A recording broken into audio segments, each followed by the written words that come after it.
আসসালামু আলাইকুম। আশা করি আপনারা সবাই আমার ব্লগের জন্য অনেক অপেক্ষা করছিলেন, বৃষ্টির ব্লগের জন্য। তো চলুন আজকে আমরা বৃষ্টির ব্লগ নিয়ে চলে এসেছি। তো দেখেন এখন আমরা আছি বাইরে, মানে বাইরে তো না, বারান্দায় আছি। তো এখন চলুন আসল কিছু কথা বলা শুরু করা যাক। এই যে কেবলে বৃষ্টি হয়েছে, আজকে বলছিলাম শুক্রবারে বানাবো, তো হোক আমাদের এখন ব্লগ। দেখেন ভাই, বাইরে একদম বৃষ্টি পরে একটু আছে, তখন আমরা মানুষের বাড়ি যাব। তো চলুন একজনের বাড়ি যাওয়া যাক। আমি ভাবছি এখন মুক্তা দিদার বাড়ি যাব।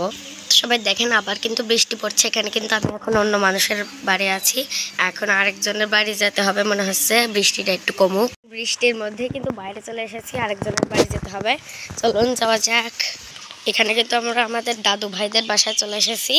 তো চলুন যাওয়া যাক। ভাই ভিজে যাব। সবাই দেখেন এখান থেকে কীরকম দেখা যাচ্ছে। ওই পাশে অনেক বাড়ি আছে, আর আমাদের একটা ভাইয়ের বাড়িও আছে, ও সেখানে যেতে হবে। তো দেখেন ওই পাশে কত গাছপালা, দেখেন কত গাছপালা।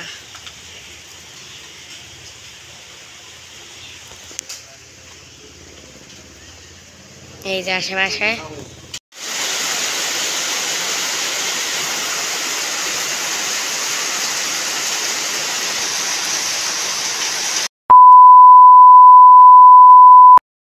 তা এত পরিমাণে বৃষ্টি যে আমি বাড়ি যেতে পারছি না। দেখেন ভাই মেঘ ডাকছে, এত পরিমাণে জোরে বৃষ্টি পড়ছে যে বাড়ি যাওয়ার মতো অবস্থাও।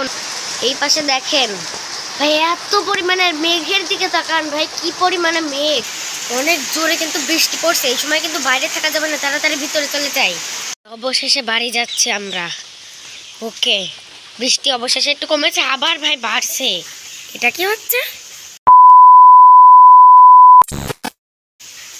এত বেশি পানি হয়ে গিয়েছে আমাদের ভাই, ঘুরে ঘুরে কি ভাই এত বেশি পানি হয়ে গিয়েছে।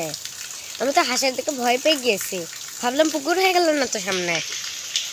তো আজকে আমাদের ব্লগ এই পর্যন্ত থাকুক ভাই, বৃষ্টিতে ভিজে গেলাম একদমই। তো চলুন আজকে আমি ভিডিওটা এই পর্যন্ত থাকছে। সবাই লাইক সাবস্ক্রাইব করে দিয়ে যাবেন যাওয়ার আগে। তো চলুন, শেষ আমাদের ভিডিও। আল্লাহ হাফেজ।